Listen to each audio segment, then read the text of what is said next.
Thank you. Good morning. Welcome to this meeting of the Licensing Statutory Subcommittee. I wish to advise this hearing will be held in public and therefore broadcast. If the broadcast fails, the hearing will be temporarily suspended until the problem is resolved. I'd like to start by introducing myself, other members of the panel, and will then allow obviously the participants to explain who they are as well and who they're representing, and I'll also cover the procedure which is to be followed. In terms of the procedure, I believe you should have a copy of this here. If not, it is certainly within the documents that's been provided to you. Have they been? Please do. I've got a copy, so please take that. Thank you. My name is Keith Horgan. I am chairman of the Licensing Statutory Subcommittee, and I will invite my colleagues to my left, first of all, to introduce themselves. Good morning, I'm Councillor Martin Goodall. I'm a representative of the Liverpool ward and a member of this committee. Good morning, I'm Councillor Charlotte Kane. I represent the Bottisham ward and am a member of this committee. Good morning, my name's Jane Webb. I'm Senior Democratic Services Officer and I'm clerk to the committee. Thank you. And now my colleagues to my right. Stuart Broom, Senior Licensing Officer for the Council.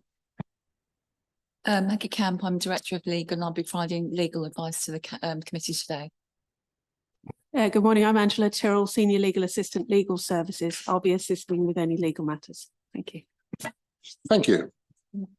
I'd ask everyone to just, if they haven't already, familiarise themselves with the process that we'll be following today. I would like to draw people's attention to item 2, first of all, that we would request that submissions are made succinctly today, and everyone will be afforded the same amount of time, which we hope will not exceed 10 minutes. That's just for your submissions. That's not when we get into the further stages. Fortunately, we do not have any non-attendees today, so I'm very pleased to say that we can proceed as scheduled. The order will be that I will first ask the licensing officer to present the case as presented to the council. Members will then be able to ask questions of the licensing officer. Then we will ask the review applicant, in this case the Home Office, to present their case, and again that will follow by questions and answers, and then the licence holder or their agents or representatives will be invited to present their case, followed again by questions and answers, and then we will ask you to present your closing statement. At that point, we will close the meeting and go into closed session where we will make our decision. Is everyone okay with that? Thank you. So, without further ado, perhaps we could have yourselves introducing. We'll come to that. We'll come to that. We've introduced ourselves. Perhaps, if we may, invite you to introduce yourselves, and if you're representing a person or organisation, if you could let us know that, we'd be grateful. Thank you. Morning. My name is Chief Immigration Officer Rose, and I'm representing the Home Office today. Can you hear me? Yes, good morning. My name is Chief Immigration Officer Rose, and I'm representing the Home Office today. Good morning, councillors. I am Saktivel Vijitran. I am the supervisor of the Londis Fordham Service Station.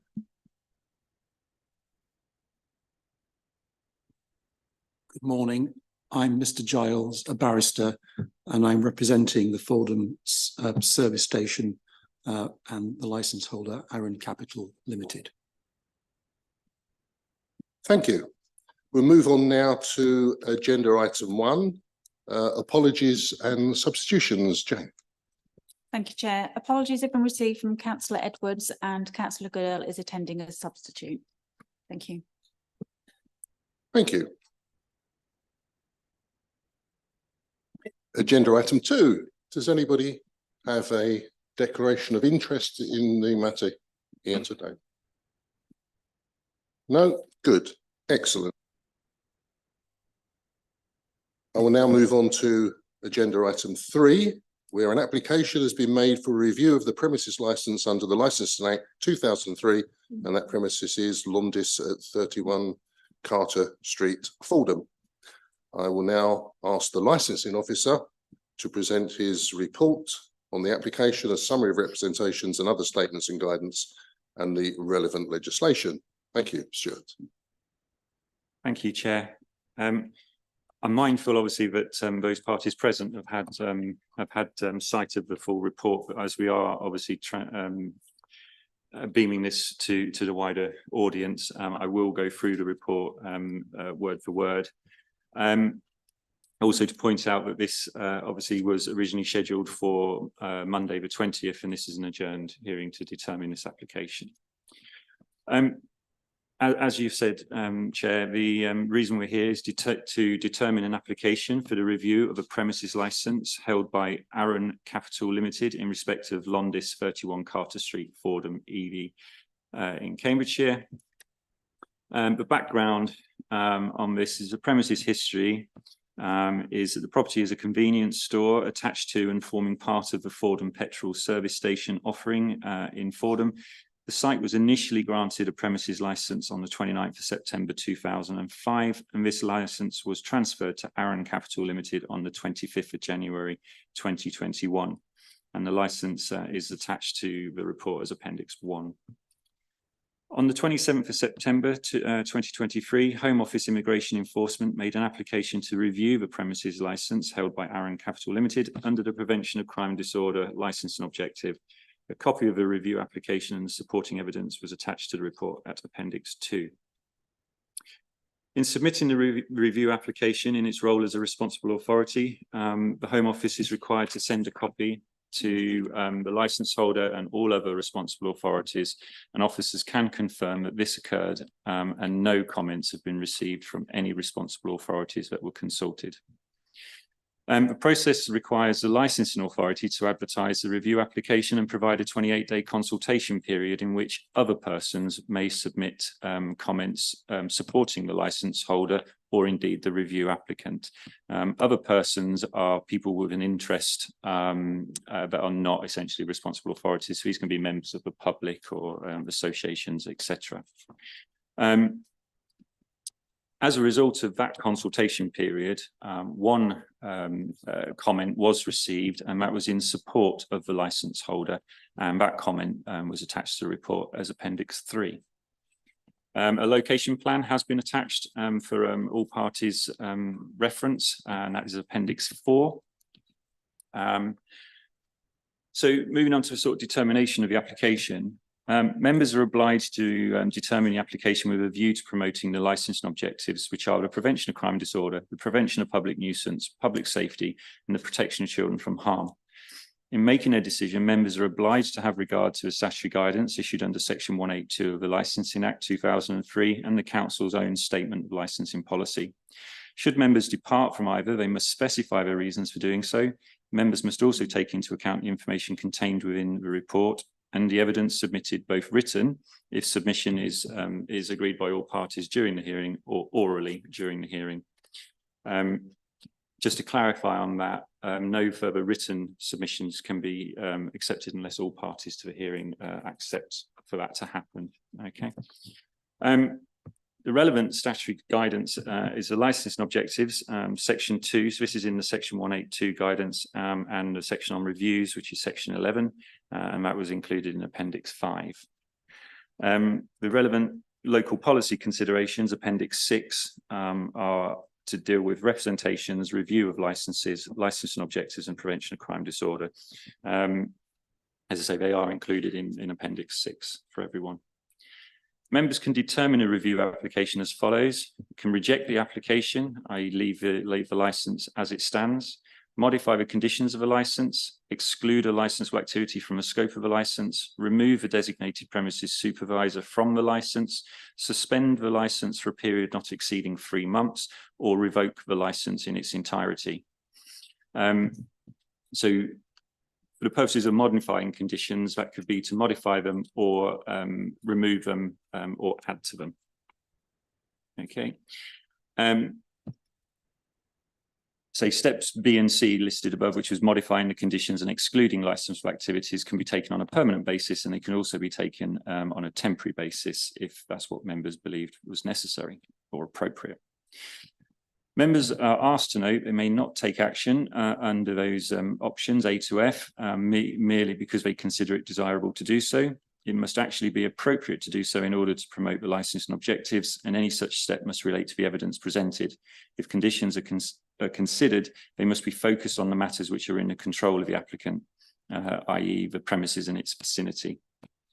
Regulation 19 of the hearings regs requires authorities, I have already mentioned this, but it essentially to disregard any information given to a party that is not relevant to their application or representation, is not relevant to the licensing objectives, and as I say, if it's in a written format, everybody would have to agree for it to be submitted at this late stage. In determining the review application, members must have provide reasons for their decisions and consider the responsibilities under the Human Rights Act. Any decision must be appropriate and proportionate to the objective being pursued. And we should be taking into account considerations of Article 6, the right to a fair hearing, and Article 8, respect for private family life, Article 1, first protocol, peaceful enjoyment of possessions, which can include the possession of a licence, and Article 14, the right to freedom from discrimination. I will just cover this for the purposes, but essentially the cost of having this licensing committee is determined and covered by the licence fees that are paid in with statutory fees. Any party that is aggrieved by the decision of members will have a right to appeal to the Magistrates' Court within 21 days from the date that the decision is notified to them. And the decision, whilst being made today, can be advised up to 5 working days from the date of this hearing. That is the report, Chairman. Is there any questions? I'm happy to take them. Thank you. I will obviously now invite questions. I'll start with members of the panel, if I may, first. Okay, the questions I've got are the mandatory conditions as listed in Appendix 1 of your report. So are they all applicable to this particular licence? Yes? Yes, Chair, they are applicable. Okay. Are there any questions that the representative from the Home Office, Mr. Fijithran or Mr. Giles, has of the licensing officer at this time? No, thank you, Councillor. Not at the moment, thank you. Thank you. Okay, we will then move on in the order for the applicant, in this case the responsible authority, the Home Office, to present their case. And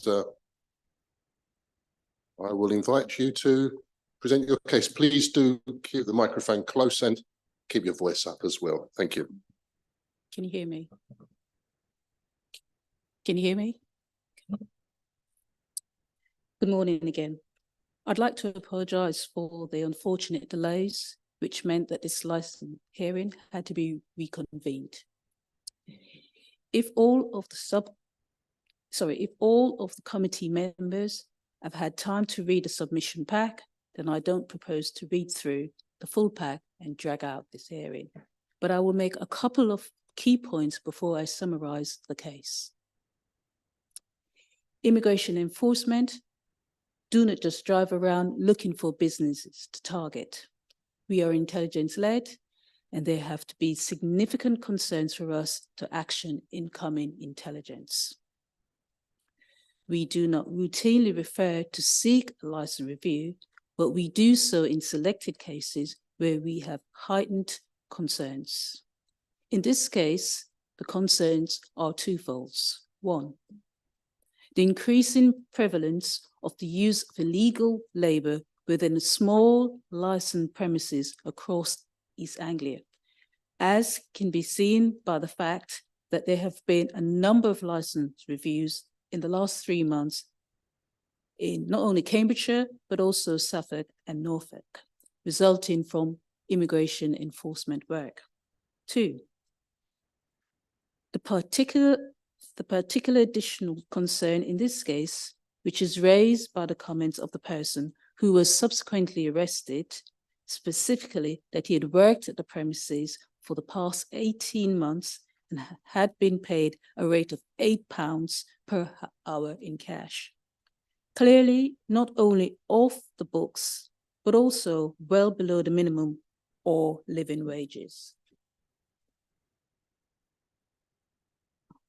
All of that being said, we recognise that our role is to bring those concerns to your attention as the local licensing authority.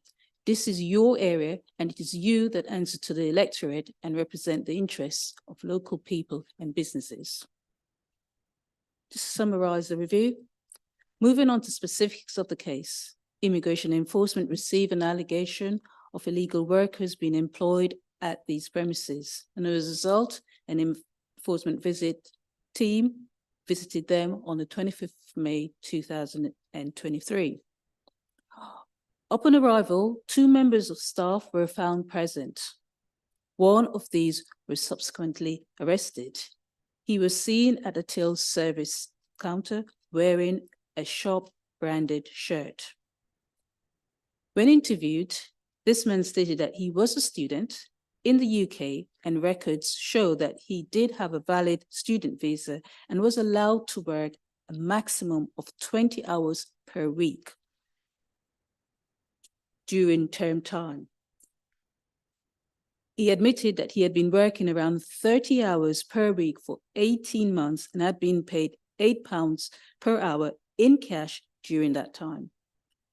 It was subsequently established that he had also given up on his studies and his sole purpose in being here in the UK was to work.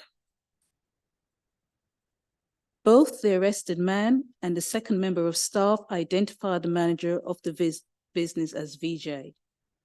It is reasonable to interpret that this is a licensee, Mr. Vijayatharan. So the outcome we're looking for. The Home Office does not wish to be involved in unnecessary restricting genuine community services, such as small shops. This is a small shop and a garage in a rural community, and not one that anyone would want to see closed. However, the very nature of the business is often the reason why and how illegal or underpaid labour flourishes in quiet rural communities. There are concerns over the way that this business was being run on our visits, and there needs to be some remedy to that, some significant way of ensuring that it will not be repeated, and to assure other businesses who are fully compliant with relevant legislation. The statutory guidance suggests that revocation of a license should be considered at a first offence. However, we accept that this is a case that this is a limited breach and the business has not had a civil penalty imposed. Although that is clearly a separate matter and irrelevant as to how you consider ensuring the upholding of the objectives of the Licensing Act looking ahead.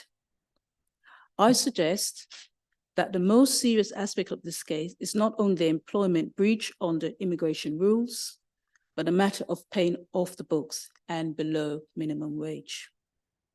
How do you as a committee ensure that you are satisfied that such behaviour won't happen in the future?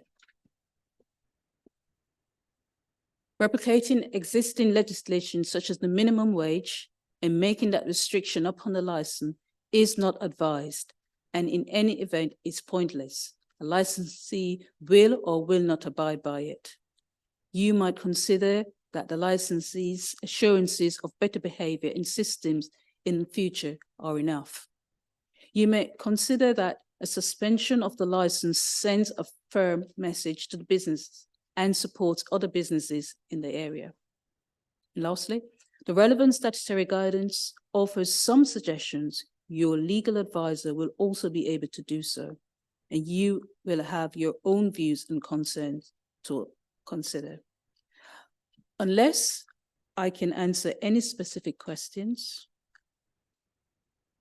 I don't propose to take any more of your time. And I thank you for your attention and consideration. Thank you. We will now move to questions, and in the normal format, we'll start with members of the panel first. Do you have any questions? Councillor Kane. Thank you. You say that you have two serious concerns, one of which you talked about was the minimum wage, and the other one was the increasing prevalence of the use of illegal workers across East Anglia.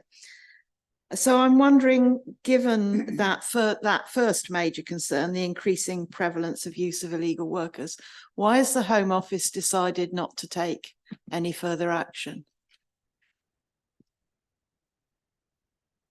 I'm afraid I cannot answer that question, Council. Thank you.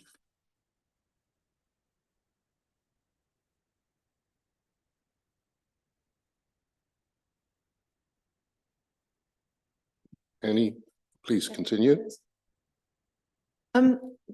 When you went there, you found this person working who you subsequently arrested.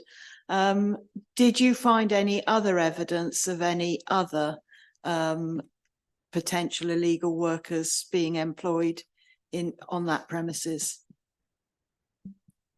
Okay, I wasn't part of the visit, but by reading the notes that the other officers have made, this was the only person that they found that was illegal working on the premises. Thank you. Councillor Goodall. Councillor Kane has asked my main question, so I've got no other further questions. Thank you. I have a number of questions, but before I go into those, I would obviously invite Mr. Giles or Mr. Vijaythran to ask questions of the Home Office through the chair, please. Thank you, Councillor. Through the chair, may I ask the representative to confirm that at the time of the visit to the premises in May of this year, the individual who was of interest to the Home Office on that visit, that is to say, the person who was arrested, is it correct that in fact, at the time of the visit, that individual had no restrictions to his right to work in the UK, and that was because at the time of the visit, it was during his university vacation time?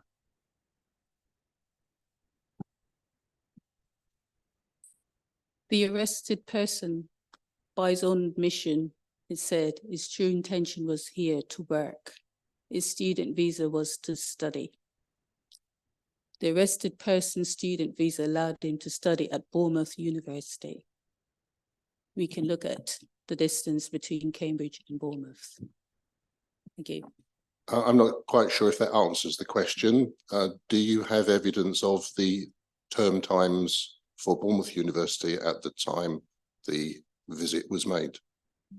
No, I don't have any evidence of the term time for Bournemouth. So, Mr. Giles, obviously, whilst the question cannot be answered directly, I think it's not unreasonable to accept that there may have been a term time holiday at that time, but it would be impossible to verify that without getting the information, which we're not able to today. Please do. Again, thank you, Councillor. Through the chair, can the Home Office representative confirm that it was from the 6th of April 2022 that holders of a biometric, a BRP, but it's biometric residence permit, that's the correct term. It was from the 6th of April 2022 that holders of a biometric BRP could only evidence their right to work using the Home Office online service.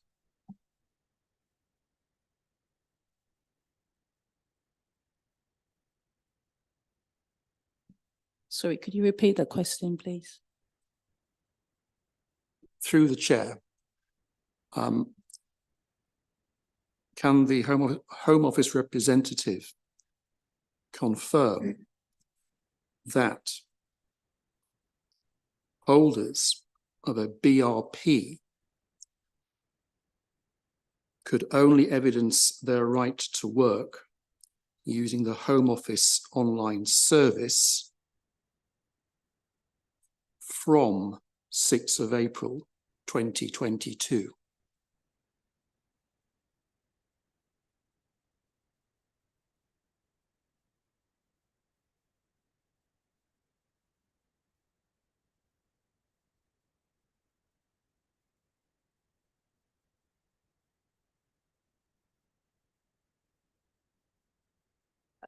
Through the chair, what I can confirm is every student that arrives into the United Kingdom to study at a university is allowed a maximum of 20 hours during term hour time.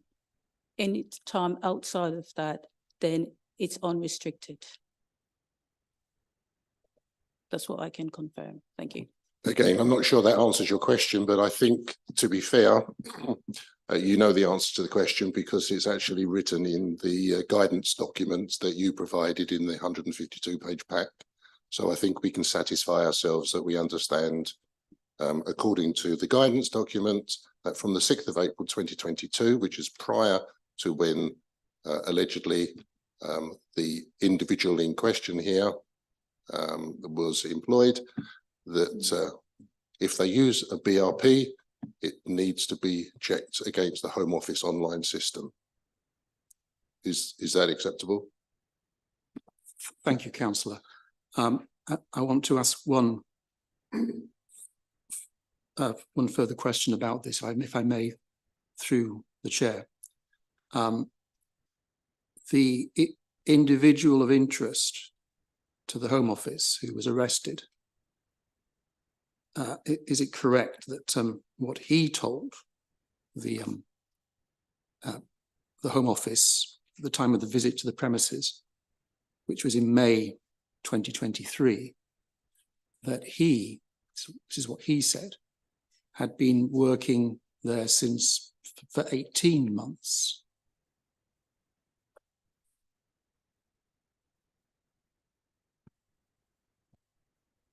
Yes, that's according to what I've read in my notes. That's what he admitted when he was arrested by the officers on the visit.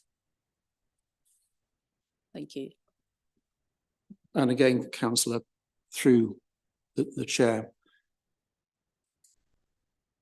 will the Home Office representative confirm that, in contrast to the 18-month period of employment that the individual claimed to have, the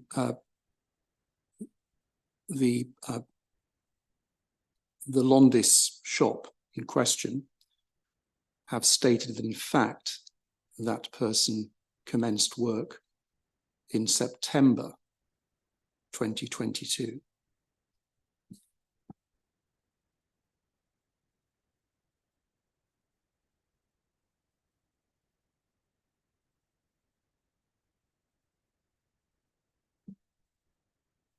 I can only confirm what I have read in terms of admission of work at the shop. That's all and nothing else. I'm not sure if that answers your question. Again, going by the written evidence that's been presented before us today, I think that you know the answer, Mr. Giles, to your question, that there is a difference of opinion between the statement taken from the individual arrested at the time of the visit and that in follow-up questioning of the management of the Fordham service station. Are you happy to accept that there is a difference of opinion? Councillor, yes, of course. Thank you. Do you have any further questions of the Home Office? I just wanted to clarify one thing, if I may, one further clarification through you, through the chair, please. Will the Home Office representative confirm that so far as the Home Office is concerned, as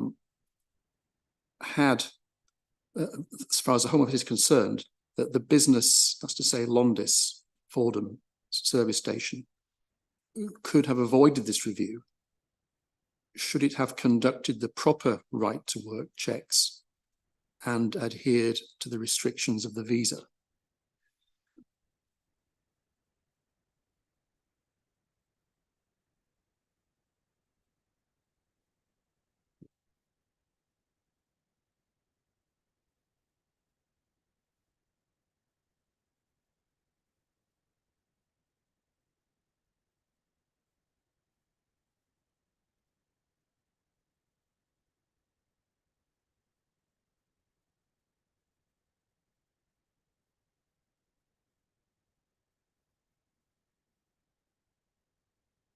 Sorry, I'm not able to answer that question.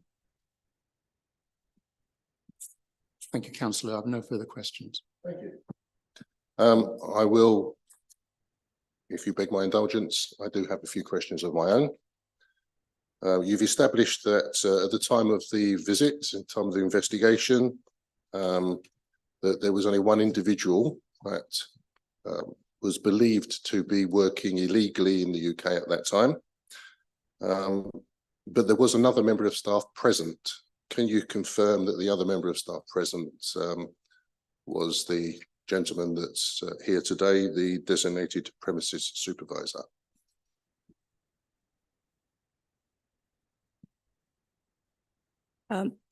Okay, I wasn't part of the visit, but the other person that is named in the report is Mr. VJ, sorry, I can't pronounce his name. VJ Tharan. Thank you. Now, I appreciate you weren't there at the time, but is there any record of the alleged illegal worker who was arrested, was personally involved in the sale of alcohol or any other licensed activity during the time of the visit? Was any observation made or notes taken to that effect? Yes, Councillor, notes were taken of the effect. I've got some copies here. And what do they tell us? One of which were when the arrested person was interviewed, he admitted that his sole purpose here in the UK was to work and not to study, and that he has been working at the premises for the last 18 months, paying £8 cash in hand. No, sorry, the question is specifically related to the licensed activities of sale of alcohol or the hot food or beverage after 11 p.m. at night. Now, I appreciate that the visit wasn't after 11 p.m. at night, but I just wondered if you had any evidence to say that the individual was involved in either of those licensed activities? If you don't have it, you don't have it. That's not a problem. From the looks of things, when they first entered the premises, they saw two people standing behind the counter from the looks of it, if I remember it correctly. Okay. You've supplied a number of photographs in the evidence pack, presumably of timesheets of employees that worked there. Yes, that's correct. Okay. Now, unfortunately, in the photographs, they're not really readable. I don't know whether you have the originals in your possession. No, I don't have the originals in my possession. I've only got photocopies. Okay. I don't know whether your copies are any better than ours in terms of reading the information contained therein. I don't think that is possible. So you're not able to say whether or not any of those timesheets confirm that the individual who was arrested was working any particular number of days, weeks, hours, or when those records started? Do you have any evidence whatsoever that, for example, predates the employment date of the 25th of September 2022, for example? It was difficult for me. It will be difficult in terms of saying I don't have it. What can happen is I've got copies of the roster that was shown on the visit that can perhaps be blown up into a readable size so everyone can be satisfied of the records that were kept on the premises. So just to check, you don't have any information or any evidence here today which actually shows that the worker worked prior to September the 25th, 2022. Is that correct? I'm not entirely sure of that, Councillor. I'm sorry. Well, either you do or you don't have the evidence here today to confirm the worker worked before September the 25th, 2022. It's a simple yes or no answer. I'm not sure, sir. Sorry.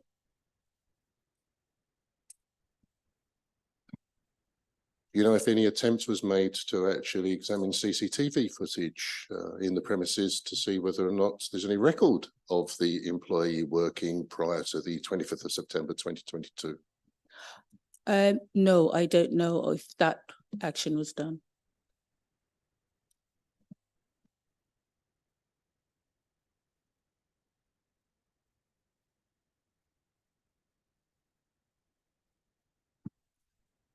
So, as it says in the legislation that when doing the check of a person's right to work in the UK, the person undertaking the right to work check should contact the education sponsor directly. Do you have any records that show where either the license holder, Aaron Capital Limited, or the designated premises supervisor actually conducted that check directly with the education sponsor to determine the term times and holidays? I have none such records, Councillor. Thank you.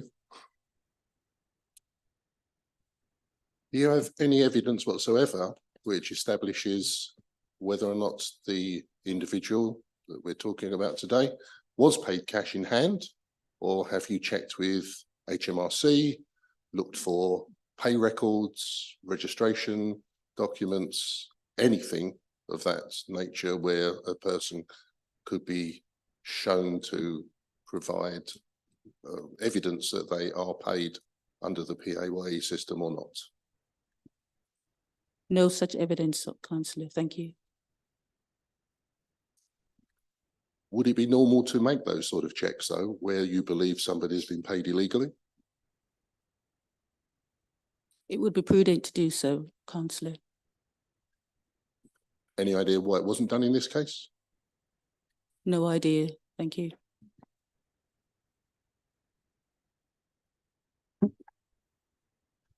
The investigation document shows that gas cylinders were stored upstairs in the premises and alcohol was stored on the stairs of the premises at the time of the investigation.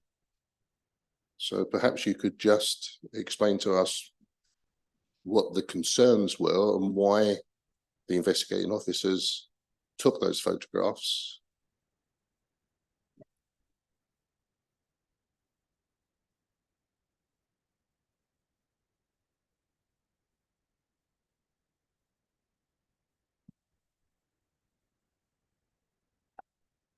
From the information gathered, I note and photographs on as a way of storage. I'm not 100% certain why they felt that way. However, it's a form of moving from one place to the other, and so therefore needed to be clear, and they didn't feel that this was a correct place to store alcohol. Thank you.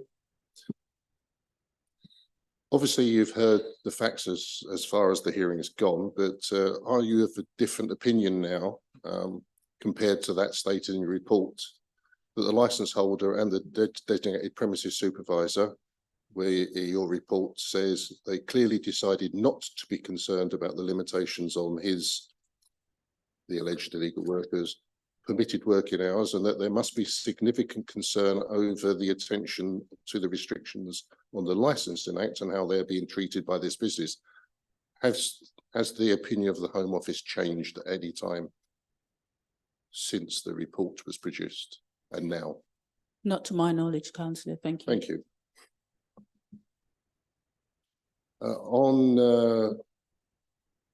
On your report, the Home Office suggests that an offence can only be committed with the neglect or cooperation of a premises licence holder or its agents. Do you have an opinion as to whether it's neglect or cooperation that's the matter that is of concern in this case?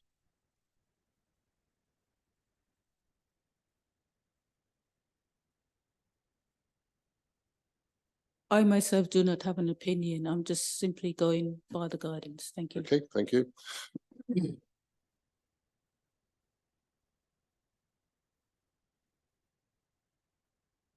Just one final question, if I may. In your report,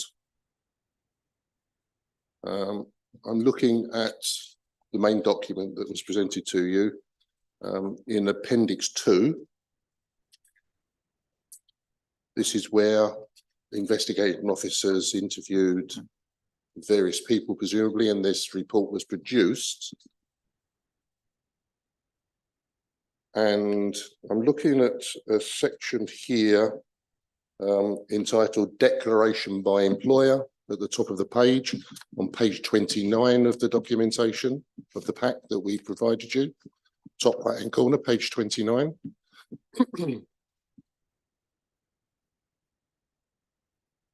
Okay, so it says declaration by employer, and then further down the page it says employee and gives a name, and then below that it obviously asks a number of questions and notes down the answers given. Am I right in believing that these are questions of the employer, i.e. Aaron Capital Limited in this case, i.e. the licence holder? And also on the page overleaf where it talks about remuneration.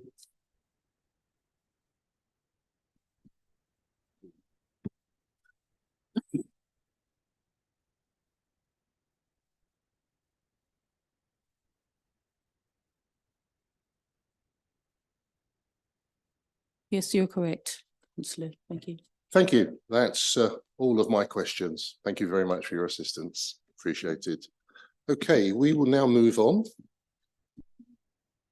Oh, I do beg your pardon. Very remiss of me. Yes, please. Thank you, Chairman. Sorry, this is just a very quick question that I just want to get clear in my head. The Home Office issued the no action notice on the 8th of, actually, no, it wasn't. It was the 6th of September 2023. Confirming obviously that no action would be taken in respect of the Londis store, but yet the review was put in on the 27th of September. Can you explain if no action is going to be taken by the Home Office under the Immigration, Asylum and Nationality Act 2006, why was it then necessary still to apply to review the licence? I'm not able to answer that question, I'm afraid. Thank you. Thank you, Maggie. Okay, moving on to the list that I trust that you have in front of you now. If everybody's finished asking their questions, yes, double check. Okay, so we will now move on to the licence holder first to present their case, which I believe that's your responsibility, Mr. Giles. The floor is yours. Councillor, many thanks. That is my responsibility to present the case on behalf of my client. Councillor, I would just like to start by picking up on one thing. I think the last question that one of your colleagues asked about the timing of the request of the application for this review. And if you have that bundle, which I think my solicitors prepared, I'd like to take you, please, to the no action notice, which is at page 11. It's the no action notice, which is the notice issue date is the 6th of September, and the notice given date is the 8th of September 2023. In fact, it was posted to my client's solicitors on the 6th of September 2023. That's page 10. And that's the timing of the no action notice.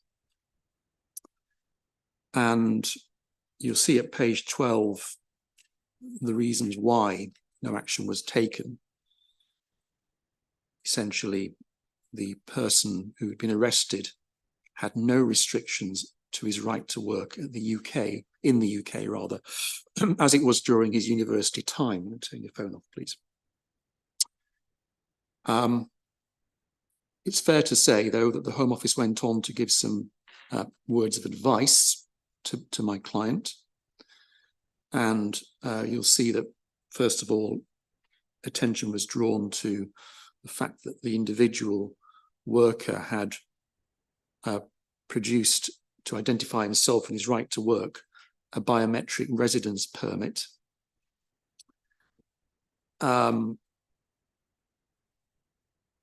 However, it's fair to say that the words of advice go on to refer to the need for the employer to check the, in this case, students' term dates and academic vacation dates from the student's education sponsor. And it's a fair point, and my client, who takes this matter very seriously indeed, as you have seen, essentially, they did not get that confirmation from the potential employee's academic institution about the term dates and academic vacation dates, and they accept that that was remiss of them. And the second piece of guidance that was given in this in the statement of case at page 12 is that the code of practice for preventing illegal working 2022 states that holders of a BRP can only evidence the right to work using the Home Office online service. This means you cannot accept or check a physical BRP as proof of their right to work when conducting right to work checks on or after 6th of April 2022. And again, it's right to say, my client takes this matter seriously, that they say that this individual began work in September 2022. And they've said, and they told the Home Office this, that they carried out physical checks on the documentation and that they did not take the step of checking online. And it's right to say that the guidance, not the guidance, rather the code of practice, which is again in this bundle that we provided, is actually quite, in some ways, it's quite explicit about this requirement, where it's a biometric residence permit. After 6th of April 2022, you must use the online service to check. That's at page 97 of this bundle, which is part of the Code of Practice, page 97, subheading changes to the way in which biometric cards are used to evidence the right to work. And within that, you'll find in the second paragraph down, since 6th of April 2022, biometric card holders are required to provide the evidence to use an online service only. So it's in there in the guidance, and we accept that. Although curiously, of course, this individual told the Home Office that he'd been working there for 18 months before the 6th of April 2022. But my client says that's not right. In fact, it was September 22, and therefore these regulations would have been applicable then. So I'd ask you to accept that it was September 2022, as my client says, when this man started work at the service station, and they carried out physical checks on documentation. They didn't do an online check, they should have done. And my client accepts that they didn't get hold of the university's term dates, as they should have done, as per what it says in this guidance document. And that's clear again from a page I can just very quickly refer you to. It's at page 124 of the bundle. For students who have limited permission to work during term times, you must also obtain, copy and retain details of the academic term and vacation times covering the duration of their period of study in the UK for which they will be employed. And we accept that we didn't do that. That was remiss of us. Councillor, this individual began work in September 2022. He was not an illegal worker. He was working legally, but the hours that he could work were limited during his term time to 20 hours. Outside term time, there was no limit on what he could work, on the hours he could work. So going back to the timing of this application or request for review, I've shown you that the decision to take no action in relation to the alleged illegal worker was taken in June of this year. But what might be of interest to the committee is that when the premises license review was made by the Home Office, and here I'd like to take you to page 48 of this bundle, where there's the Home Office case summary. And the case summary includes the reference to the individual who was arrested and detained. That's to say that the person who was the illegal worker in inverted commas, but underneath that it says a referral has been made to the Home Office civil penalty compliance team to consider a penalty of £20,000. And what I would say is that by the time this was put in, apparently they'd already decided not to pursue that penalty. That's because that decision was taken back in June of this year.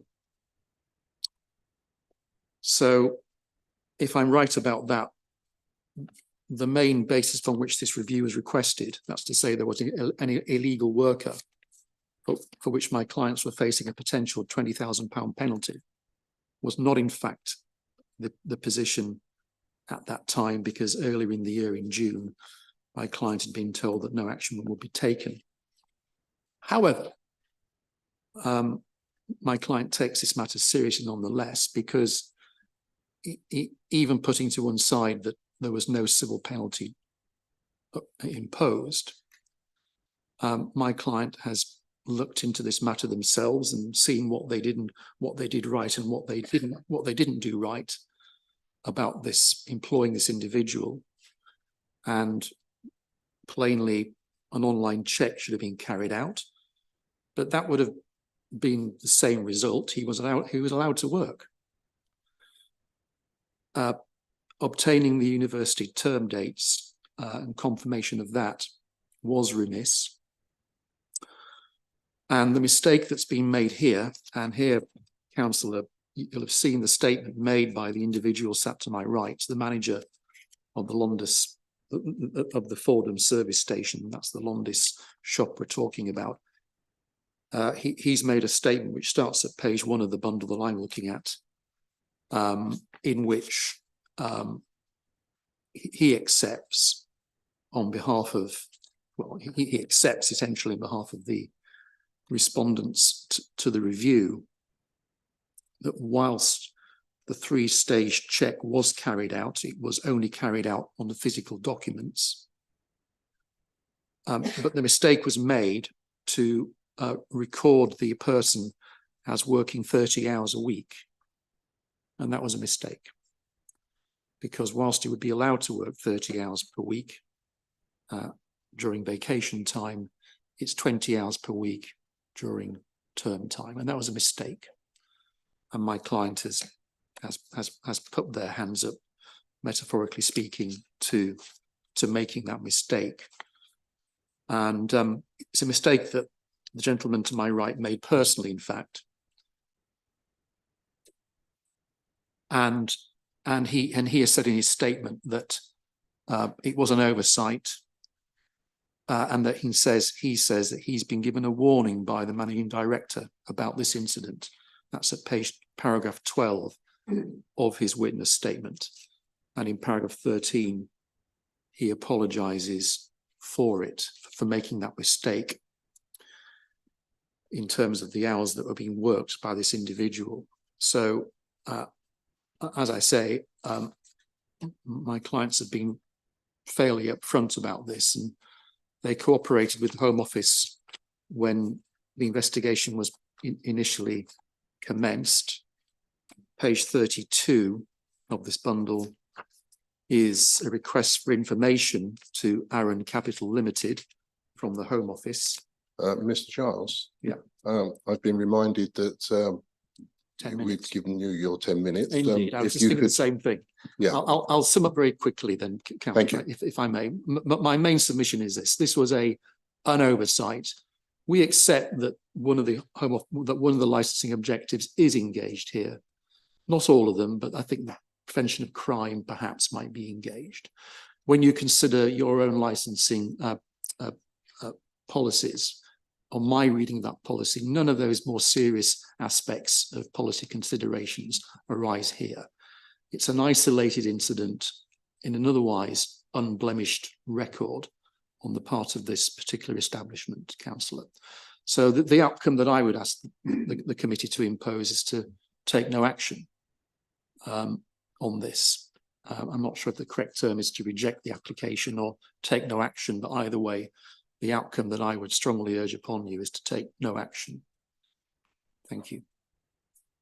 Thank you, Mr. Giles. Before I move to questions, I just wanted to check with Mr.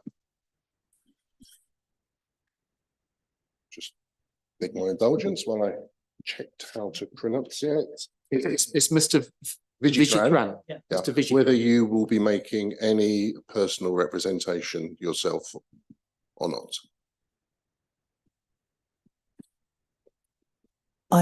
Hello, councillors. I sincerely apologize for what I. No, sorry, this time I'm not asking you to Yeah, apologise. the- Will you be making a separate representation or No, I rely on. you are? what you said. Okay. Yes, it's fine. Right, I will move forward now to questions. I'll go in the same order, but I promise I won't forget members to the right of the panel. Okay, Councillor Goodall this time, please. Thank you, Chair.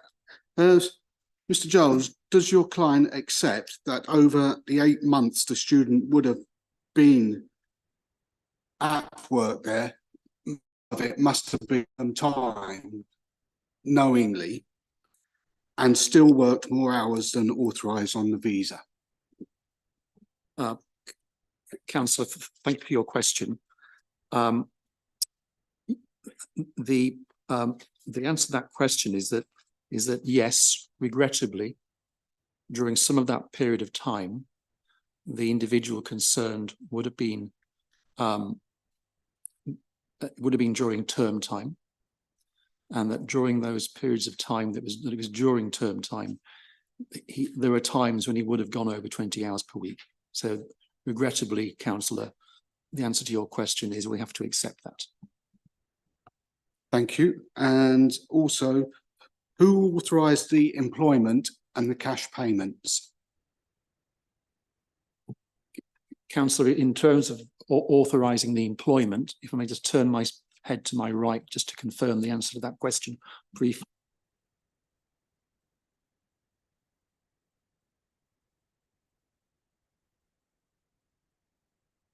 Yes, the individual who authorised the employment is Mr.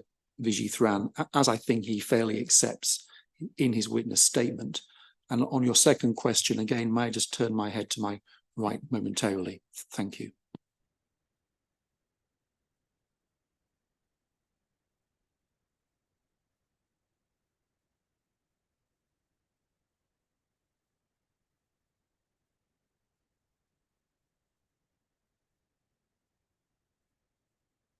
Yes, Councillor, thank you.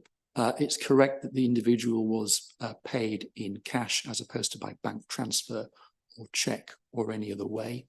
However, the suggestion that the employee was working off the books is strongly rejected.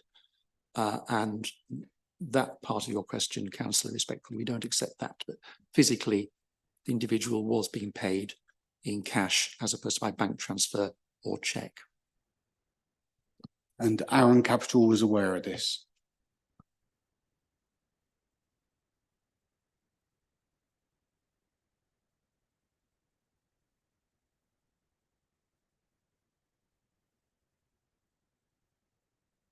I'm grateful. Thank you, Councillor. The answer to your question is yes, Aaron Capital was aware of the cash payments. Thank you very much. And with this cash payments, how were they documented? And PAYE and national insurance, how was that paid? Councillor, on those questions, I think I had better defer to Mr. Vijay personally. He's probably better placed than I am, rather than but rather than relaying answers through me. He'd better answer that directly himself.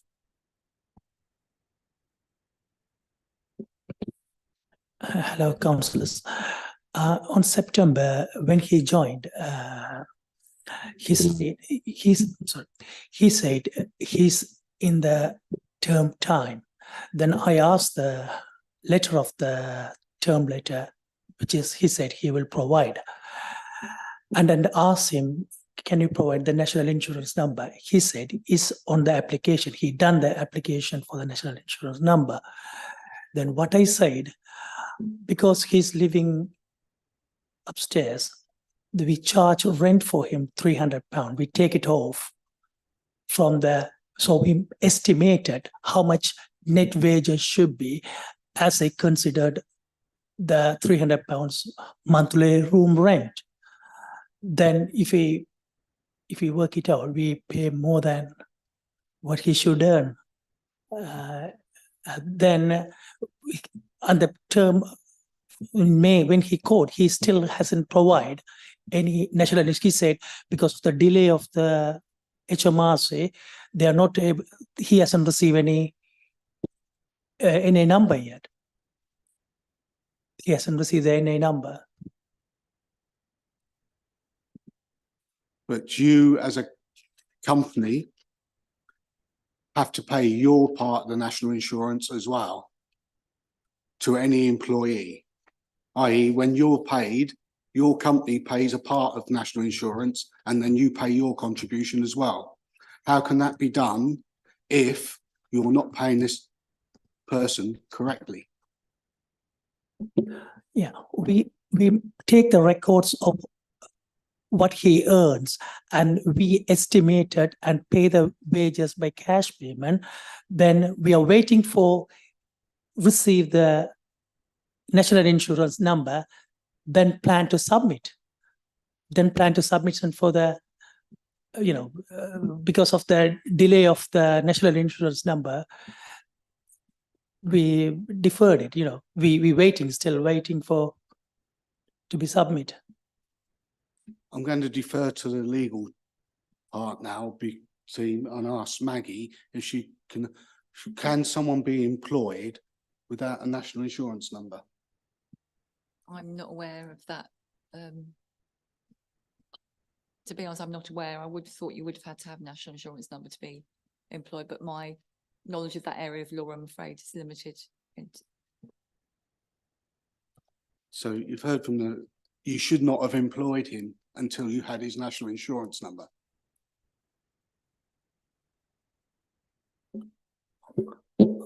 I didn't know that I think we can employ, because the big delay on the application. Soon as one new student comes to UK, when they want the job, so they apply job. So it's 6 months or 7 months times to take the national insurance number. So they shouldn't. So in that case, they can't work. So we can submit we can register the employee without NI number for interim period.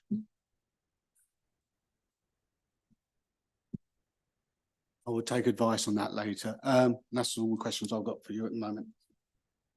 Thank you, Councillor Goodall. Councillor Kane. Yeah, on a similar theme, you presumably were deducting tax for this member of staff and providing that to HMRC, because they would have had a tax code, even if it was BR. Yeah, tax code usually will be 1257L. If he work it out, his wages, he's 21 years old. If you multiply by £9.18, it's still under the threshold. So I put it in the worksheet. I make it worksheet and estimated. Then only I paid. Then eventually I thought, okay, when he gives everything, so we could fully submit it once he have national insurance number. Before we get the national insurance number, we can't submit it. That's what I thought. I'm talking specifically about the tax. As an employer, you have to get a tax code for your employees because you don't know that they haven't got earnings anywhere else or something. So the tax office has to produce a tax code, and if there's a delay, you have to tax that employee on their earnings until such time as you get a tax code, and you might then reimburse them the tax. But you are required, my understanding, you are required to deduct the tax until you get a tax code that says that you don't need to. Yeah, that's right. That's what I estimate that the tax and reserve it. Then that's the reason I give him £8. I reserve it, the difference. When the tax implications come, I can pay to their, when they submitted, accountants provide the proper PAYE liability, then we can pay to them. Right, that's not my understanding of how PAYE works. My understanding is that the employer is meant to deduct the tax at but BR, i.e. you deduct tax on all their earnings until you get a subsequent tax code from the Inland Revenue. So you should have been deducting and paying over what you had deducted to the Inland Revenue. So that concerns me. But let's go back to the amount. He was entitled to be paid the minimum wage, and £8 an hour is less than the minimum wage. No, £8 an hour is a net. £8 an hour cash payment, because I took it that £1.18 or something away, keep it in reserve to pay the tax. I work it out because I don't have a proper tax code, because he hasn't provided the national insurance number, because he's new to the country. He applied NA number. So we were waiting for the tax code and the NA number, but he can legally work according to the BRP card. That's what has happened. So what record were you giving him to show him what his gross pay was and what the deductions were? No, I told him I currently give £8 net wages. Once I receive the NA number, I will submit. Then we either he owe me or I owe him after I pay to the PAYE to the HMRC. So I put it in the. I said, because of he doesn't have a NA number, I estimated and give £8 net. But I know I have to pay once I receive the proper number. When say submitted, is one go. The accountants provide a big pay slip. Oh, he owes this much amount. Then we have to pay that. Yeah. Some more questions? Moving on to other issues, you mentioned that he was living upstairs, and you had gas bottles stored in the flat. Why were gas bottles stored in the flat? Yeah, there's another two member of supervisors working there. Because of the safety, you know, the empty cylinders is not a full cylinders. When the people come and leave the empty cylinders in the forecourt, it's quite dangerous to keep the cylinders because of the overfill in the cages. We can't keep it outside, it's unsafe. So temporary basis, until we have a next swap with the big deliveries, we temporarily keep it upstairs. Otherwise, because the petrol station, we don't want to keep it outside that cylinders. That's only the temporary basis. It means is cleared, you know, when it's only empty cylinders, not a full cylinders at all. Empty, people come and drop it. Some people, they don't want it, they leave it in the forecourt. It's not safe enough to keep it in the outside the cylinders if you don't have a space in the actual metal cage. So what the other peoples do, they take it upstairs, temporarily holding. When the delivery comes, they give it back to the driver. But very rare these things happen. So is that still the procedure you have in place, that you're storing? No, since these things happen, I told my staffs, don't accept any excess cylinders to the customers if they drop it, because sometimes they come in the night time and drop it everything in the forecourt. They think we are selling it. They leave it. Oh, this is your gas cylinders. They leave it. But I have to wait every week. Next delivery in week time, I have to wait till the next delivery come and give the excess cylinders back. Whoever customers drop the cylinders. So for the safety reason only, we can't keep it in the shop. We can't, no spaces in the cage. So I told them temporarily, but now I say, don't accept it. If it's someone drop it or anything, somehow we have to dispose it immediately. Empty cylinders, yeah. So. And and the alcohol stored on the stairs. How do you manage the stock control of alcohol at the moment? Sorry. How do you manage the stock control of your alcohol? If you, I think, if you see the shop, there's no storeroom, very, very small storeroom. As we are convenience store, we are running this business 2003 onwards. For the neighborhood, we offer when we buy cheap, we buy, when they do the promotion, suppliers, we buy it and keep it in the, because of the no storerooms, we temporarily keep it in the stairs. But in that case, we cleared everything. So we don't want to have these hassles. So we told them, we buy what's the price now and sell it. Don't worry about the bulk buying anymore because of these issues. Previously, we offered lots of cheap price to customers, local residents, because when it's buy cheap, we drop many in cheap price, offer to them in cheap price. But in that case, after this restriction, we have no storeroom. I told them, buy as and when needed. No need to storage anymore. We can't we can't sell it in cheap anymore. Alcohol, yeah, alcohol. There's only the wines boxes. We keep it in the side of the stairs. It's about 10 cases. It's not much, 10 on the sides. But I know it's not safety, so we remove it now.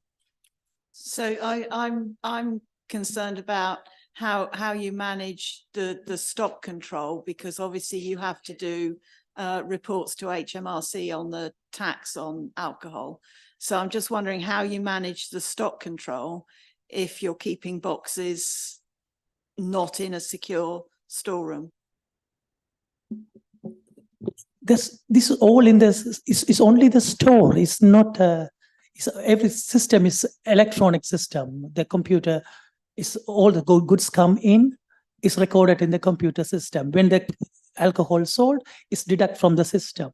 So it's all stock control. So instead of we keeping inside the shop as spare cases of beers, we keep it in the wine boxes in the side of the stairs. That's all, because all recorded is we buy from everything we buy from the Londis only. We don't keep any other suppliers. Buying group, we have from 2003 onwards, we with the Londis. We buy from them and keep it. If it's too much case, we can't, for the health safety reason, we can't keep everything in the shop floor. It's hazard. So we put aside, as we don't have enough storeroom, we put it in the side of the stairs. That's all. Okay, thank you. That's all my questions. Thank you, Councillor Kane. Maggie. Thanks, Chairman. There's just one small question. So we established there was no national insurance number. Why did you pay him in cash? Did he not have a bank account? As at this petrol station, our cash turnover is too much. In order to do the cash banking, bank charges 90 pence per £100. So we have to recirculate the money. We have to spend it in cash, otherwise our bank charges will be very high. So half of the staff get cash payment, because otherwise our cash banking charge will be very high. We had to recirculate the cash.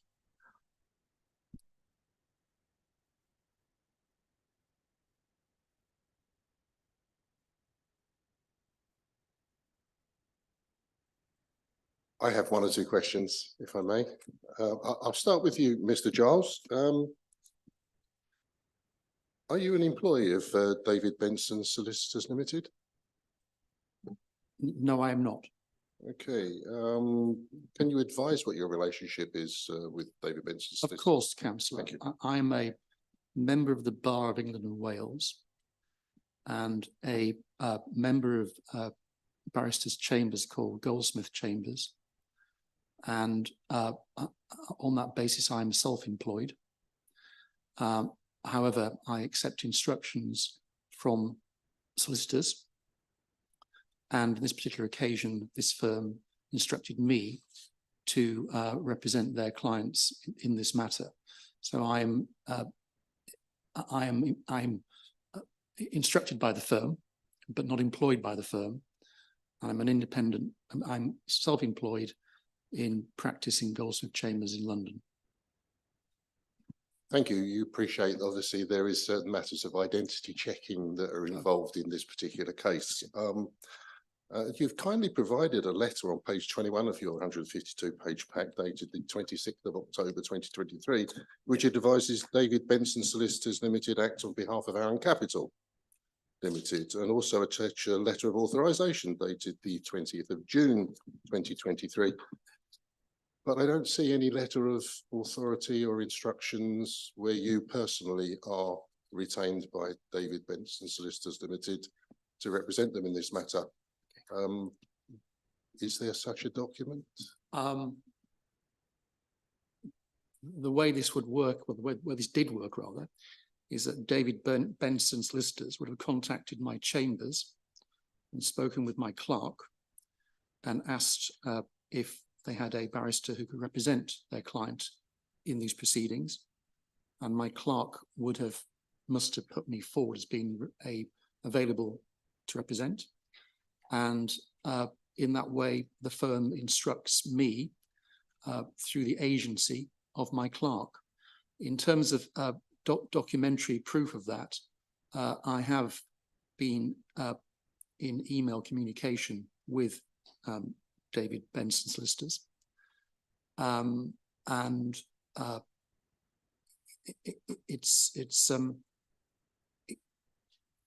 it wouldn't be normal for me to have signed a written agreement with David Benson to represent their client. The system works by way of solicitors instructing barristers through the barristers' chambers, and a proper record is kept of the fact that I'm instructed. So if you were to look in my work diary for today, you would see I'm here today, instructed by David Benson, representing my client's counsellor. So it's a fair question you ask, but the way in which, as a member of the bar, I'm instructed does not involve me producing letters of authority to yourselves or to courts or tribunals. Thank you. Just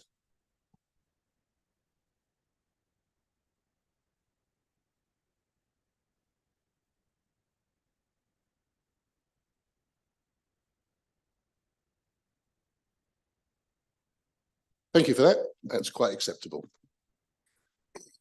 Okay. Thank you for this 152-page parcel, as I think referred to it earlier. I found it extremely helpful. So thank you for that. I saw that you made reference to the UK guidance that came in on the 18th of October, and obviously it relates to certain matters that have been discussed here today.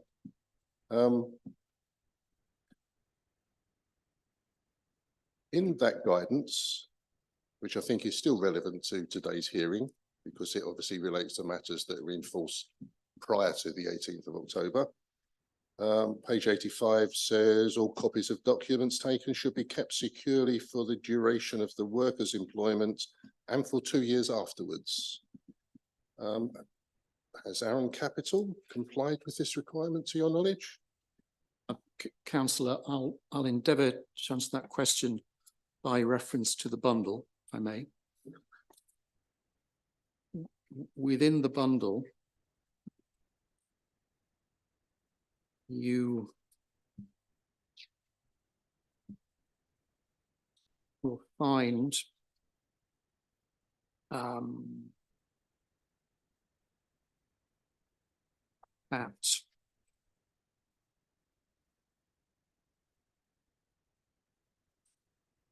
yes, it begins, the documents I'm going to take you to, Councillor, begin at page 27.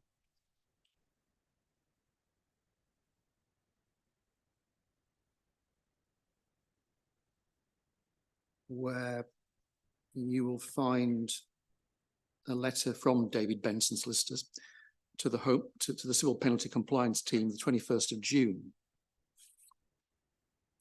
And that's in response to the information request, which I think I took you to earlier from the Home Office, which starts at page 32.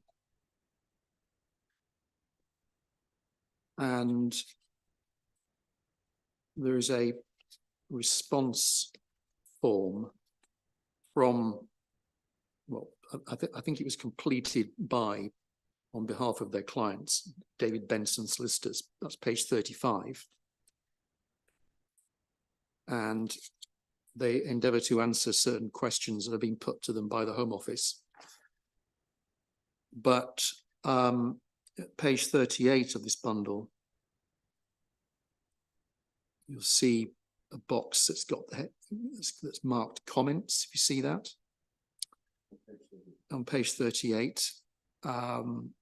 And in the comments, it says, made photocopies of the documents. That's to say that there was a manual right to work check. Met the work employee in person, checked his original right to work document, BRP card, and his passport. Made photocopies of the documents and keep in the file. Please check the attached cover letter for more information. The cover letters, the letters at page 27. And then if you turn over the page to page 39, that's signed by the managing director of Aaron Capital. But behind that are documents or photocopies of documents, which include the residence permit. That's page 40. A document at page 42, and then the passport pages at pages 43 to 45. So those were the documents that were kept by Aaron. However, it's fair to say, Councillor, if you look back at page 38, you'll see there's some wording typed by the Home Office. Second line down says, it says to show you have carried out the checks correctly, you must have checked original acceptable documents and retained a clear copy of each. Where a person is a student with restrictions on the hours they can work, you must also have checked and retained a clear copy of their term and vacation dates covering the period of employment with you. Please submit a clear copy of the term and vacation dates for each student employee. If you've already provided information to us, you do not need to do so again. I just draw that to your attention. We've already accepted that was remiss of us. But in terms of the other documentation that was checked by this gentleman here who sat next to me, it's attached behind that request, from that answer to information request. So those were the documents that were checked and copy retained. Thank you. So just to check, so from pages 40 onwards, these are the copies of the documents that were taken at the time, around the time that the worker was interviewed prior to employment to establish their validity to work in the UK. Is that correct? Councillor, I'm going to answer that question in this way. If you look at page 42, the document at page 42, you'll see details of check about halfway down the right-hand side of the page. And it says company name, Aaron Capital Limited. Underneath that, it says date of check, 26th of May, 2023. Underneath that, a reference number. Councillor, obviously, perhaps like yourself, I also noticed that date on that document. That's to say the 26th of May, 2023. Perhaps you didn't notice it, sir, but Councillor, but I did. I'll have to defer again to Mr. Vijay, as he likes to be called, for him to say what he has to say about that date, 26th of May, or 28th of May, 2023. Other than that, my understanding is that these were the documents that were kept following the check.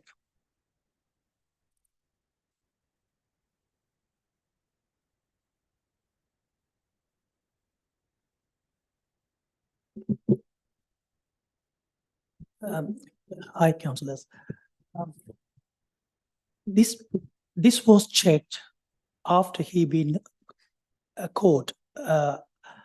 Then only we realize we have better check it by online. Previously, when I first employed, I haven't checked online. Then as soon as he's been gone, I check it, but still saying he's still eligible to work. His right to work in the UK. So we attach to this, give it to the solicitors to as a copy. Look, they can still this is an online check. Yeah, this is only check. I check it personally after he been arrested.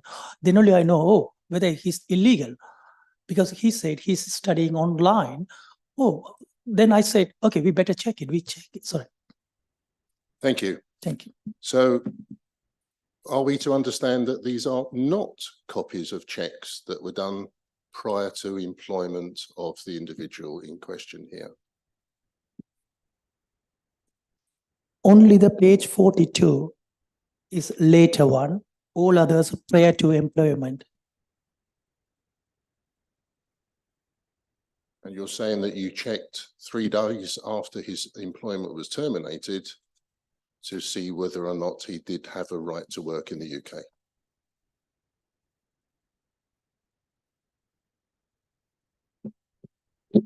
Three days later, I checked online. Thank you.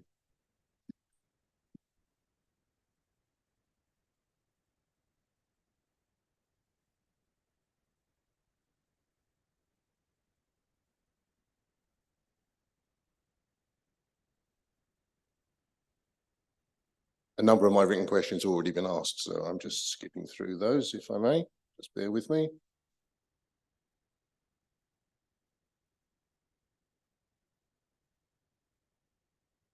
So again, for Mr. Giles, obviously as representing Aaron Capital Limited, I'm referring to the answers given to the Home Office investigation report, and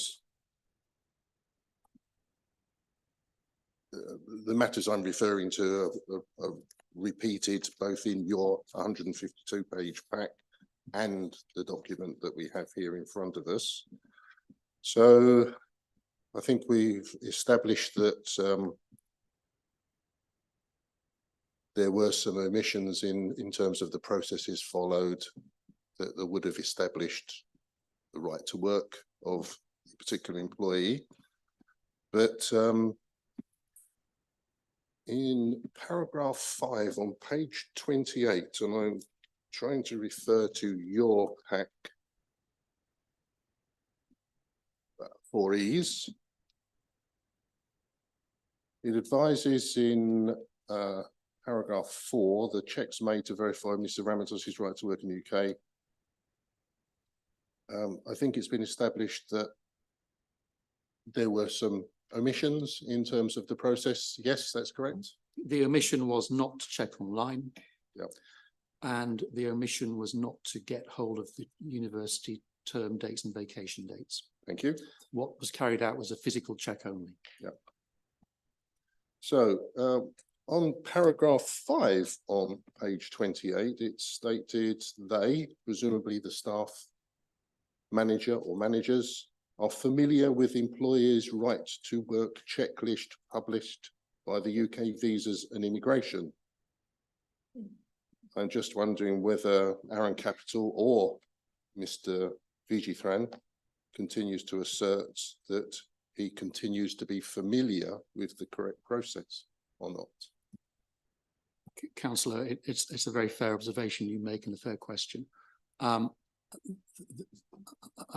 can't really answer that for VJ, but I think I could say that that these proceedings have made him more familiar with them than he was back in September 2022. And what I can say is that in good faith, he carried out the physical document checks only at that time. Indeed, and again, I have to, in a way, take this on the chin, I suppose, because I say VJ, no disrespect to him, but Mr. In Mr. Vigithran's witness statement, and here I'm referring to page 2 of this bundle that we've prepared, which is his statement dated 17th November this year. In paragraph 7, he said this: the Home Office published guidance on employers' rights to work check still allows the employer to do manual right to work check. This includes a 3-step procedure explained in the employer's right to work checklist, simply known as obtain, check, and copy the employee's right to work documentation. Councillor, that is correct, but only to a degree, in that, critically, where the employee is relying on a BRP from April last year, you've got to check online. If it's not a BRP, as I understand it, you don't have to check online. So plainly, his understanding is still evolving, to put it that way. But he certainly understands now very well that it's an online check where a BRP is relied upon. And secondly, that where it's a student, he must get hold of the university or college or education establishments term and vacation dates and make sure that the employee doesn't work longer than he should be doing, councillor. So that's what I would say. But Mr. Vigithran sat next to me, councillor. You should ask him as well and see where he stands on this question. Thank you. No, I'm quite happy to move on, to be fair, but I'm still on page 28. And at the bottom of the page, it's written, on the other hand, the Mr. Ramados also had failed to notify about the mistake to the management. What mistake is referred to at this point? Councillor, I don't rely as in my submissions to the committee on that sentence, but all I can say is that my understanding of that and what they were trying to say is that the individual concerned did not provide the employer with his educational establishment's term dates, and he continued to work for more than 20 hours per week when he shouldn't have done. That's what's being said. I accept it's a bad point because the responsibility and obligation and onus is on the employer to make sure that things are being done properly. And I don't rely upon any attempt to put any blame on the individual concerned. And I hope I've been clear about that in what I've said to the committee so far. So I think that's what my instructing solicitors were getting at, but it's a bad point and not one upon which I rely on behalf of my clients in my representations to this committee today. Thank you. Okay, moving on. You've very kindly, as I've already thanked you, prepared this 152-page pack. It's incredibly useful, as I've said. What surprised me was there was nowhere in it that it provided any pay details, pay records, HMRC details, PAYE information whatsoever that could establish beyond reasonable doubt that the individual, whilst may have been paid net in cash, was in fact paying any form of tax or national insurance or any other record. Could you explain, please, why there's no records of that? Well, councillor, not wishing to dodge the question, but the bundle, whilst it's been helpful, is prepared by my instructing solicitor. That said, what you say is a fair point. I can only say that when I read my client's witness statement, I took it he was focusing on the issue of the employment hours and not addressing other issues surrounding that, relating to perhaps other points raised by the Home Office in their request for review, which alluded to items being left on the staircase, or indeed the point that was made about being paid cash in hand. I can't explain beyond that why the bundle didn't go further and put in documentation relating to tax matters. What I would say is that you've heard from Mr. Vijaythran in questions to one of your colleagues about that aspect. And it would have been open, I would suggest, to the Home Office if they'd wanted to pursue the matter of whether there'd been proper accounting to HMRC in relation to any tax or NI liabilities for contact to be made with the HMRC about that. They didn't avail themselves of that chance. So what I've got in terms of evidence to the committee is what Mr. Vijaythran said in response to questions from your colleague. But I accept that the bundle might have been more helpful had it had put into it further documentation pertaining to the employees' tax records, employment tax records, I should say. Thank you. Thank you. I'm moving on now to page 29 of your pack. And it is my understanding this is obviously a document produced by David Benson Solicitors on behalf of Aaron Capital. In the response to question 3 of the response form of the information request on page 29, further down the page in paragraph 3, omitting the heading, it asks us not to penalise our client for the human error that happened as a result of this oversight. And I just wanted to clarify what human error they were referring to, whether that error was employment of a worker without carrying out the correct right to work checks, paying a worker cash in hand without being able to produce evidence of appropriate tax and insurance, not checking up on missing university term date information, the apparent unsafe storage of gas cylinders in an upstairs room of the premises, the failure to securely store boxes of alcohol and thus avoid the risk of theft by an unauthorised person, the associated health and safety violations alleged associated with the unsecure storage of alcohol on a thoroughfare leading to the upstairs flat, or the risk of fire or explosion from an unprotected gas cylinder. Which of the 6 matters under consideration are they referring to as the human error part? Councillor, thank you. Can I just clarify? You're referring, I think, to page 29 of the bundle, are you? Of my bundle, I should say. Yes, 29. Yes, thank you. What it says is he was employed for more than 20 hours due to an oversight. An oversight happened as a result of human error. I would read that sentence, Councillor, to mean that the human error that's being referred to is in relation to working more than 20 hours. I don't.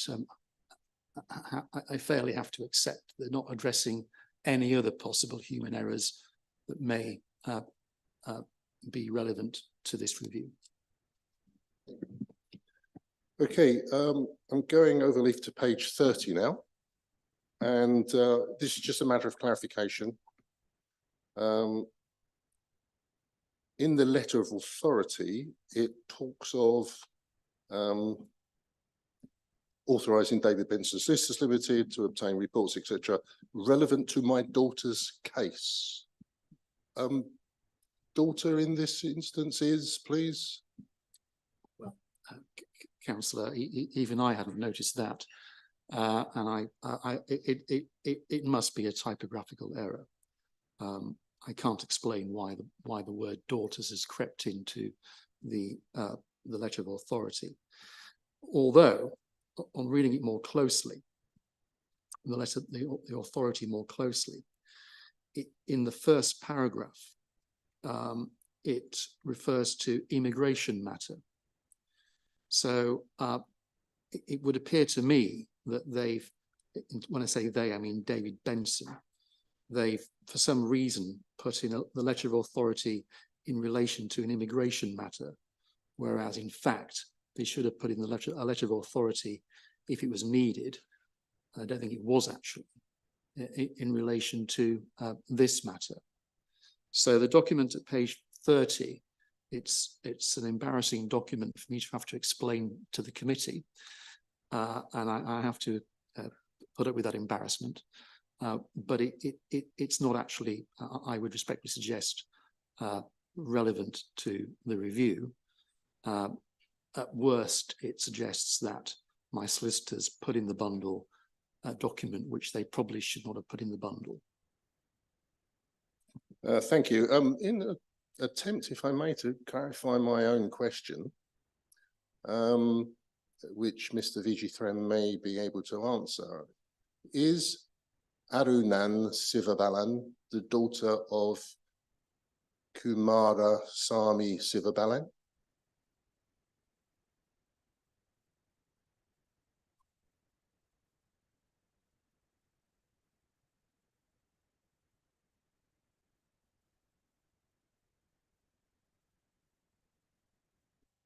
I think my client is struggling to answer the question. Perhaps if you could repeat it, Councillor. Certainly. Arun Capital Limited at Companies House have 3 directors originally registered, all with the surname Sivabalan, one of which was Arunan Sivabalan, who has since resigned on the 21st of August this year. And I was wondering if Arunan Sivabalan is the daughter of Kumara Sami Sivabalan. He's a son. He's a son. So I think that establishes beyond reasonable doubt that that letter on page 30 is nothing to do with the matters being discussed here today. I don't think it is, Councillor. And just coming back to page 28, the second paragraph down at page 28, the letter refers to their client being a family-run business by 3 directors, namely Mr. Kumarasamy Sivalbanan, Mrs. Vijaythra Sivalbanan, and Mr. Arunan Sivalbalan, respectively. So it's obviously not a daughter, it's a man. And the document at page 30, I must confess, I perhaps didn't give it the attention I should have done when I was preparing this, but it is an embarrassing document and it ought not to be have been included in the bundle. Please don't reproach yourself. It could easily have been that an S would have been missing from the Mr. Arunan Sivabalan. Easily done.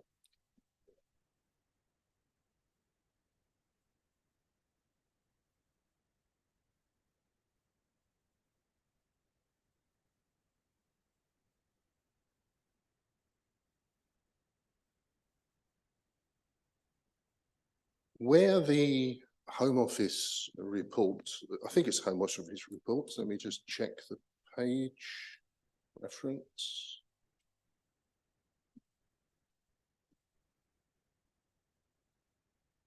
Where the management of Arun Capital Limited was asked to answer questions, and it was signed by I wasn't sure it was an AR or AK Sivabalan. I'm assuming that is at the time managing director Arunan Sivabalan. Am I correct? Councillor, may I just ask my client about that? He may be able to provide more detailed answer than I can.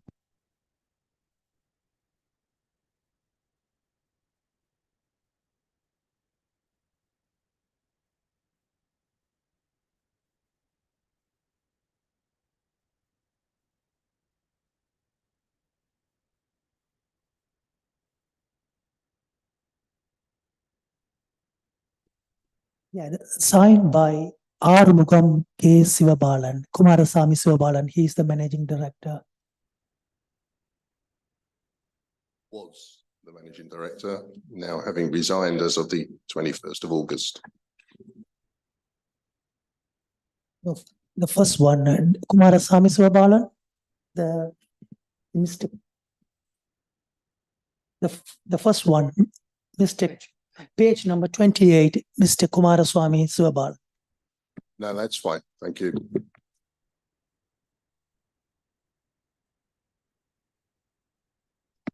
Okay, I'm going to jump forward, you'll be pleased to hear, in your pack now to page 68, which is a copy of the Home Office questions. And I've already checked and had it confirmed by the Home Office representative here today that these are questions answered by the employer, i.e. Aaron Capital Limited. And on page 68, there's a question, where are the employee records? And it's answered, nothing to do with me, that's with the manager.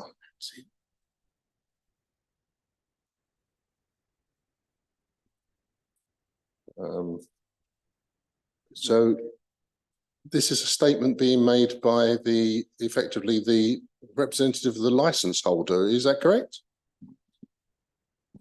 Councillor, I'll just have to ask my client, rather VJ rather, about this just for a moment, please, if I may.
Councillor, thank you. I don't think it's correct that this gentleman sat next to me, Mr. VJ, provided these answers. No, I agree. I believe Mr. it's Aaron Capital Limited. Because VJ, well, I'm not sure about that either. But because VJ, Mr. Vijaythran rather, he is and was the manager and of this branch of Londis. And the answers that have been given at page 68 are, for example, who tells them what tasks or duties to perform each day? The answer is, I speak to the manager. Well, Mr. VJ is the manager. So it can't be Mr. Vijaythran who's providing the answers. As I would understand this document, these are questions being put to somebody else on the premises, not to Mr. Vijaythran. And these are answers being given by, excuse me, that other person. But as to who it was who supplied, which human being, I should say, supplied these answers, I can't assist, but whether Mr. Vijaythran could offer any answers are actually who it was who's providing these answers to the Home Office. I don't know. He's the one in the team leader in the duty on the day the Home Office visit happened. The other employee who worked with Sridhar on that day of the Home Office visit, he given this statement. I understood when I asked the question of the Home Office representative here for clarification as to who these answers came from, I was assured it was from the employer, the licence holder, i.e. a member of Aaron Capital Limited. I don't know whether the Home Office wishes to change that answer or whether to repeat it. Just for clarification, can you repeat that question? Thank you. Yes, I'd asked you previously whether the questions under the on the Home Office report under the declaration by employer, which in the pack that the council provided you is on page 29. I remember mentioning page 29, top right-hand corner. Whether the questions that followed on page 29 and 30 were answers provided by Aaron Capital Limited, the employer, as it is entitled Declaration by Employer. So it'll just give you an opportunity to revisit your answer, if I may. Okay, thank you, Councillor. According to the information that I have here, and mine's not redacted, the employer is Aaron Capital. The declaration of the employer signing the document is Manikam Manivatharanan. That has signed this document. This has not been redacted on this paper. Thank you. And that gentleman is Mr. Vijay Thran. He is the team leader on the day shift. Thank you.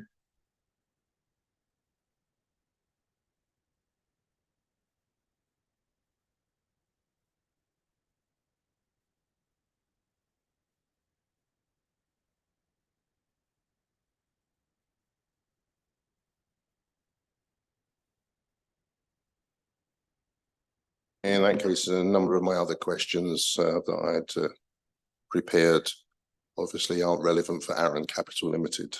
So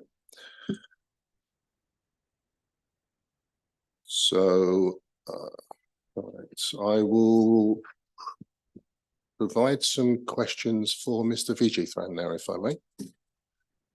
So how many years have you been the designated premises supervisor for the Londis at Fordham Service Station?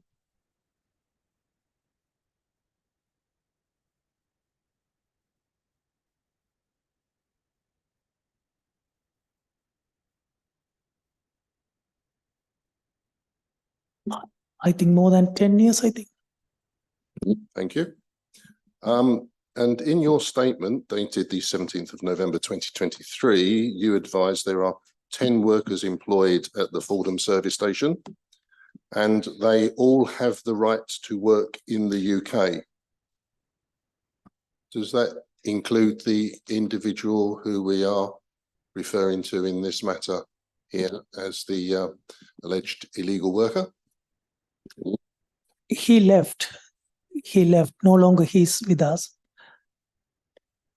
These 10 employees, other employees, not included that Sridhar Ramdas. Thank you. And you further state that Mr. Ramados started work at Londis on the 25th of September 2022. Is that correct? Yeah, as an employee. Yeah. And not wishing to drag the matter out any longer than is necessary, but I think it's accepted now that the checks done at the time, the physical checks, you now understand that a different way of checking the information is now prescribed by the Home Office. Is that correct? I do understand. Thank you.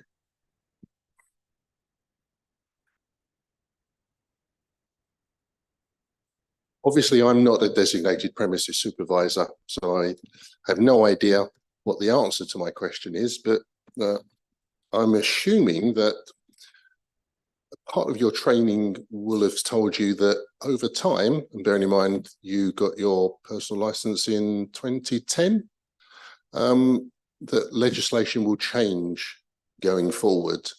How would you keep updated with the relevant changes to legislation?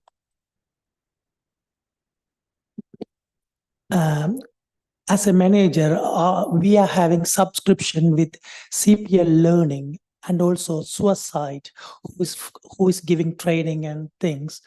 They keep updating as and when anything happens. Not employment side of that, but health and safety, licensing issues. They will train us to managers. Then we will pass to our colleagues. Thank you. So obviously, we're aware that there was a major change on the 6th of April 2022. Was any training given about those changes to you subsequent to that date? Regard of the employment, no one trained me. We have to learn from the solicitors and the legal team. But for the day-to-day, our legal licensing things, licensing, petroleum license, off licensing, premises license, we get trained by the professionals bodies. But in terms of employment, we get a general knowledge from the employers. Our managing director will guide if anything major change happens. So what you're saying is that basically the license holder, you expect them to keep you informed of the relevant changes that may affect the processes that you are supposed to follow. Is that correct? In terms of employment, yes. What about in terms of licensing? Bearing in mind they are the registered license holder. He given professional bodies to look after our site. They every year they come do the assessment and provide the training for the licensing things. And when was the last time this training was carried out? I think about 1.5 years ago. Year ago. I don't know exact date, but they often visit, and if there's any big changes, they let us know. I think you're now aware that, I think you accept that you were aware at the time because you asked for term dates from the individual, but they were never forthcoming in the 8 months that that person was employed there. Can you explain why you allowed it to drag on that long? When he first started in September, he said he's doing an online lesson. I asked him, do you have any evidence? He said he will receive the email from the college. Soon as he receives, he will pass it to me.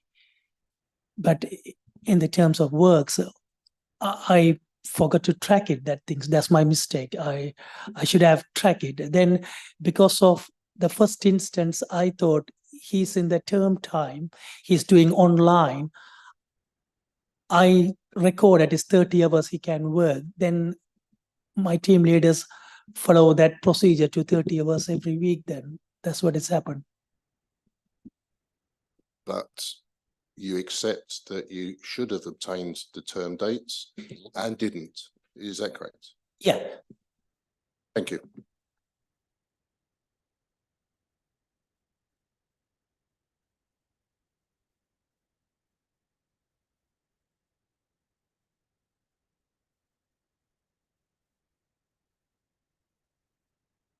At the time of the employment of this individual, who was your line manager? Who did you report to? Sorry, repeat the question again, please, sir. At the time that this individual was employed, the 25th of September 2022, who was your line manager? Who did you report to? I'm the only responsible. I interviewed him. I like him. It looks fine. Then I employed him. Okay, maybe ask the question another way. Who employs you? Mr. Managing Director Kumarasamy Sivabalan in 2000, back in 2000, back days in 2005 or 6, I think. Thank you. You mentioned that the individual was allowed to use the upstairs premises for accommodation. Is that correct? Repeat the question, sir. You allowed the premises upstairs to be used as accommodation for the individual we are referring to as the alleged illegal worker, for want of a better expression. Is that correct? Yeah, I rent the room upstairs. Okay, did you have to seek anybody's permission for that? No, Did you provide a rent book? no, he's a staff. We don't do the rent book. Are you aware of the legislation in terms of providing rent books to individuals for providing accommodation? No, Do you receive any training about providing accommodation or rent books to individuals from your employer? no, I haven't been trained for rent book things. Thank you. I believe you wish us to understand that the alleged payment of £8 cash in hand was in fact a net payment after tax deductions for tax, national insurance, etc., and also net of accommodation rental costs, which I believe you mentioned a sum of £300 a month. Is that correct? Yes. Thank you. Could you just tell us something about the rooms upstairs that were used for accommodation? How many rooms there are, what facilities they're offered? You know. There's 5 rooms there. There's a 1 person, 2 person was living on that time. The one is Sridhar Ramdas, then another person. That's it. So is it reasonable to assume that to access the upstairs premises, they would have had to have used the stairs that appear in the photograph here? No, they should have used the external downstairs, external stairs. Should have or did? They should have used external, the key being provided to them to use the external stairs. So there is a second exterior access and staircase to the premises upstairs? The main exterior access is the main exterior one, but interior for any fire hazard or anything happen, only they should use that one. So there are 2 routes to access upstairs? Yes. Okay, but there are no acceptable storage facilities for stock in excess of what you have on display. Is that correct? So repeat the question, sir. So I believe you said earlier that there is no acceptable storage space for stock over and above what you have on display. Is that correct? We don't have enough storeroom facility to keep the excess stock. And that led you to temporarily at that time storing Correct. on stairs. Thank you. Thank you. I don't believe this disqualifies me from being involved in this case, but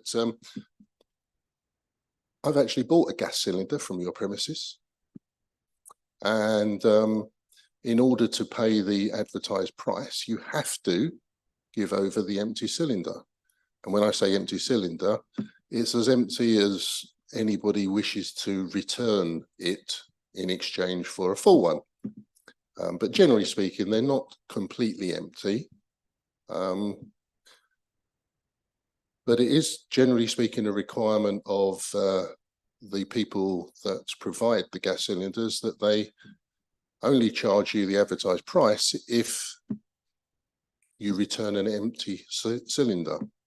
So are you telling me now you don't accept empty cylinders?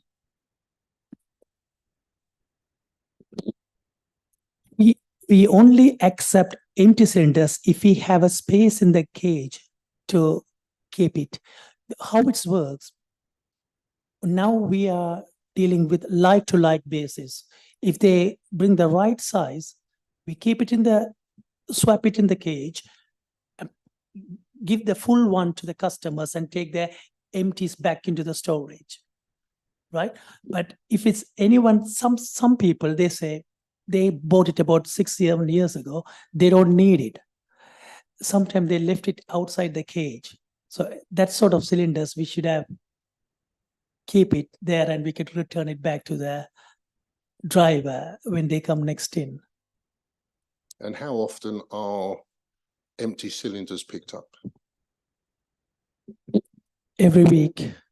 Thank you. And are you saying that the policy of the Londis store has now changed in respect of bulk buying of alcohol, which I think was the term that you were looking for earlier, has changed such now that you only purchase enough stock to be able to fill the shelves on display, and because there is no adequate storage on site, you don't buy bulk anymore. Is that correct? Yeah, we can buy, keep it, say for instance, if it's 10K, if it's good promotion, usually we buy it in cheap price, keep it there, carry on that promotional price to customers for following until that stock fully run out.